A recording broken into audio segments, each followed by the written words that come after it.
Greetings! Hello to all the mystics and dreamers out there. Yesterday I put together a big poetry project that I've been working on the past week. That's available on my blog, which is prettycheerful.com. Today I want to get back to doing a tarot reading, and I'm going to use the favorite decks of cards that I have. This time it's going to be Paulina Tarot, Crystal Visions Tarot, and Chrysalis Tarot. And I've only picked 3 cards of each, just to not get too overwhelmed with the imagery and the different tarot cards.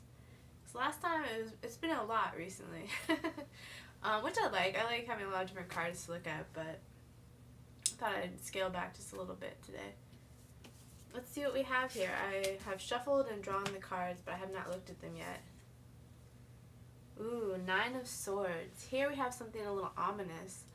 We have kind of like a shadowy figure of like a monster, and it's kind of like a card that's about not being intimidated by your fears. Like you could say that this shadowy monster is just a type of projection of her fears, and so even though it seems imposing, it's something that you shouldn't really be afraid of. You should just face up to. Next we have Ace of Wands. This is a really pretty card. It's like a huge owl, and there's some type of fairy or pixie there. It's a really beautiful drawing. Ace of Wands. This seems to be about getting in touch with the whimsical and just the playfulness of life, the sense of wonder. I really like this card. It's really imaginative. The third card is the Star. This is really cool. I like this card a lot. It seems very positive and very much about a spiritual path to me. Very much about the path of soul, which I've been thinking about recently. It's really pretty. Okay, so those are the first 3 cards. Let's move on to Crystal Visions Tarot and see what we have here. Okay, first one is the Chariot. Whoa. I think the traditional meaning of this card, or one of the traditional meanings of this card, is about balance and making sure you steer the different aspects of your personality or the different aspects of your psyche, keeping the horses kind of lined up and going in the same direction. That seems like a pretty good interpretation. Seems like it also means moving forward, taking strides toward what you know your goals are.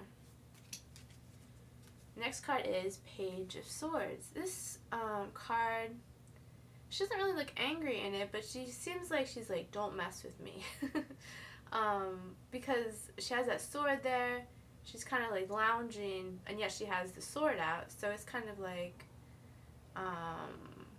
she's not ready for a fight, but still the phrase I'm thinking of is don't mess with me.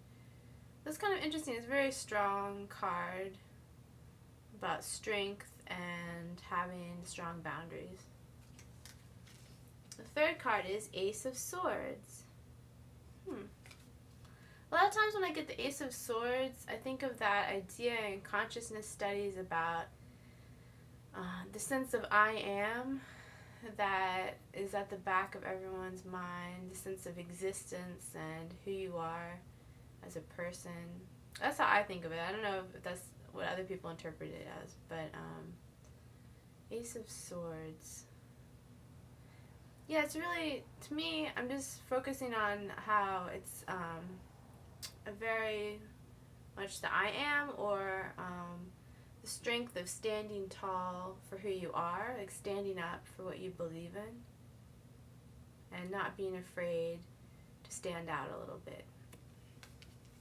Okay, the last 3 cards. This is going to be a shorter video than usual, possibly. That's interesting. I think one of the previous videos I had was about 20 minutes long or something, so maybe that's good to have a shorter one too. This is the Chrysalis Tarot.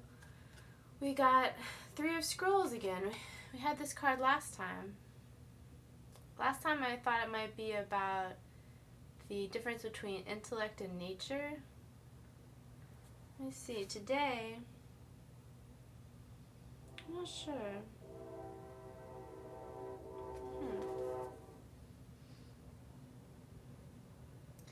It could be about not being defeated by a certain idea, using your imagination to get past an idea that's holding you back. The reason I'm saying that is because this imagery is having a fox with a tear in his eye, and he's faced with these scrolls. And scrolls could be showing something in a written form, something that is an idea that's been written down. So that makes me think of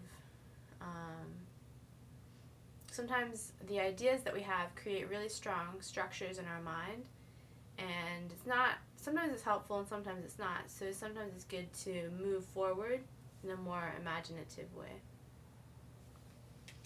Second card of the Chrysalis Tarot is Six of Stones. This is really interesting. I like this card. It's a Celtic tree with pendants hanging down.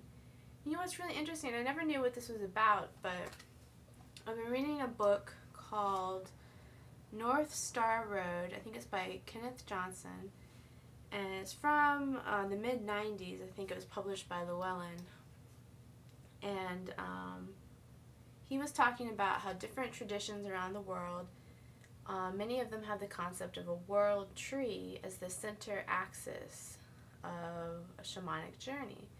And he was also talking about how people would bring offerings to a tree in their neighborhood and hang different pendants or different symbolic things from the tree. So it's interesting that I was just reading that recently, because before I didn't really know what this card was about, but this could be something similar to what the book is talking about.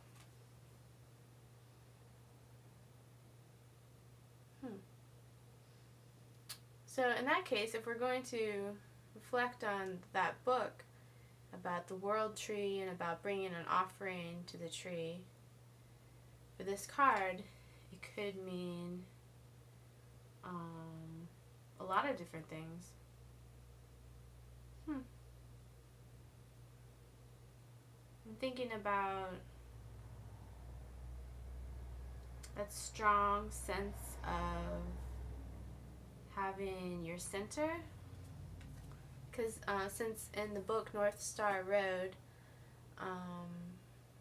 they talk about the world tree as being the central axis for shamanic journeys. This could be about finding a way to be in touch with your own center, or the way that you think about the center of life. And possibly, if you're interested in shamanic journeys, this card could be addressing that. That's really interesting. I'm glad this card came up, because I hadn't made that connection between what I was reading and the Chrysalis Tarot cards yet. It's really interesting to see different metaphors or imagery reflected in various traditions, and then to allow that imagery to make life even more meaningful on a personal level too. That's really cool. And the last card is the Artist, Queen of Stones. I've been thinking about art a lot recently in all different forms, because I think everyone is an artist, and I think we all have art to share, art to express and to share if we want to. This is a really appropriate card for the art that I've been thinking about this week. Great, I hope you enjoy this tarot reading. It's about 9 minutes or so. I really feel like a lot of great imagery came up with the cards. I hope you enjoyed it, and I'll see you next time.